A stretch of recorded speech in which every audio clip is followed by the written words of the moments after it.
Serial User TV. Sherly Coanda, Gubernur Maluku Utara, tengah menuai kontroversi luas di publik. Sikap dan pernyataannya sebagai Gubernur Maluku Utara dinilai ideal, namun disoal indah kabar dari lupa. Baru saja memimpin sudah disoal beragam isu sih. Harap maklum, Sherly adalah gubernur di era demokrasi yang sepak terjangnya pasti menuai pro kontra. Itu sudah fitrahnya sistem demokrasi. Pemimpin dipilih oleh rakyat dan dibiayai dengan uang rakyat, maka wajib hukumnya mereka mengontrol jalannya kekuasaan. Sherly Coanda. Premis ideologisnya, pemimpin demokratis itu mandat rakyat, maka hak rakyat untuk mengawasi jalannya kepemimpinan. Jika tak ada kritik, maka kesalahan kecil para pemimpin bakal membesar, menzolimi rakyat. Pertama,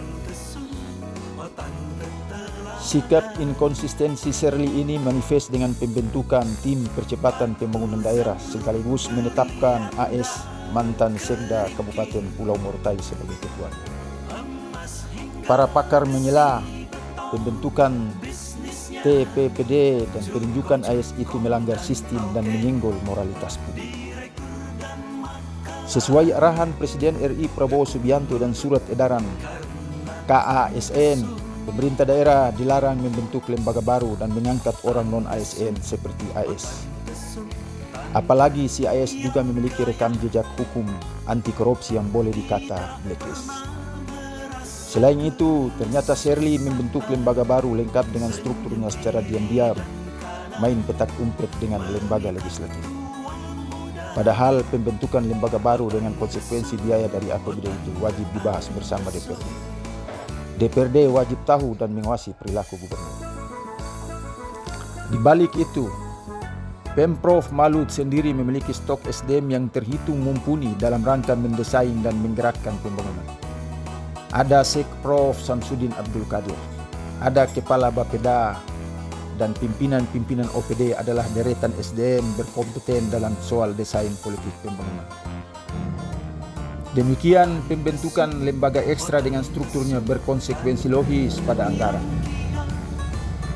Mereka-mereka yang duduk di Badan Percepatan Pembangunan Daerah itu harus digaji dan dibiayai kegiatannya.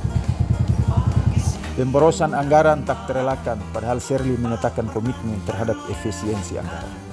Dan mengevaluasi jalannya pemerintahan, khususnya dalam penyesuaian anggaran dan efisiensi belanja APBD tahun anggaran 2025 sesuai instruksi Presiden nomor 1 tahun 2025 dan surat edaran Mendagri nomor 900/833/SJ.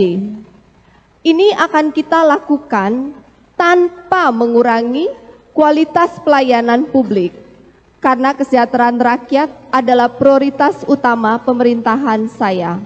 Konon, dengan alasan efisiensi anggaran hendak memberangkatkan calon jemaah haji ke Makassar, Sulsel sebagai penumpang reguler. Namun akhirnya gagal karena menuai kecaman luas, menggantinya dengan kebijakan pesawat charteran, walau dengan maskapai yang paradoks, sikap dan kebijakan yang kontradiktif satu sama lainnya. Mendaya gunakan SDM di Pemprov justru mudah alias tak ribet dan efisien.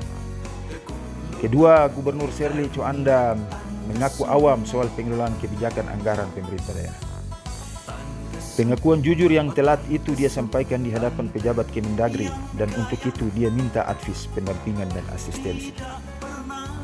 Waduh, rakyat terperangah dibuatnya, capek-capek berseteru dengan sesama rakyat Malut, sesama saudara, sesuku, seagama dan lintas agama, serta menghabiskan anggaran negara ratusan miliar di pilkada. Yah, hasilnya mendapatkan seorang gubernur yang mengaku masih awam. Sial! Padahal rakyat Malut dengan setumpuk masalah yang kompleks itu hendak mencari gubernur cerdas yang diharapkan mampu mengurai segunung problem daerah itu. Kecewa pasti iya, tetapi ibarat nasi telah menjadi bubur. Nikmati saja dengan lauk garam pati alias abon tuna khas Maluku Utara agar jadi enak. Ketiga, sudah demikian, Gubernur Sherly mengumbar joget di TikTok Di tengah rakyat sedang dirudung masalah ekonomi yang akut. Harga barang kebutuhan meningkat tajam, pada saat yang sama daya beli masyarakat menurun. Ada yang sampai geram menyaksikan gubernur berTikTok ini dengan julukan Gubernur TikTok. Gubernur Sherly notabene seorang saudagar atau pebisnis itu diharapkan bisa mengambil langkah kebijakan solutif membendung kenaikan harga barang dan mendongkrak pendapatan masyarakat. Ternyata tidak. Berbagai kalangan telah mendorongnya untuk membuka keran kebijakan fiskal belanja modal yang dikunci, namun perkembangannya mengalir tersendat. Lihat saja, belanja fiskal baru mencapai 11-15% di triwulan 2. Rendah kan? Padahal belanja fiskal pemerintah daerah itu adalah salah satu instrumen penggerak pertumbuhan ekonomi yang include dengan peningkatan pendapatan masyarakat. Di tengah kritisme publik itu, ada yang menyela dengan nyaring berikan kesempatan Gubernur Sherly Coanda bekerja.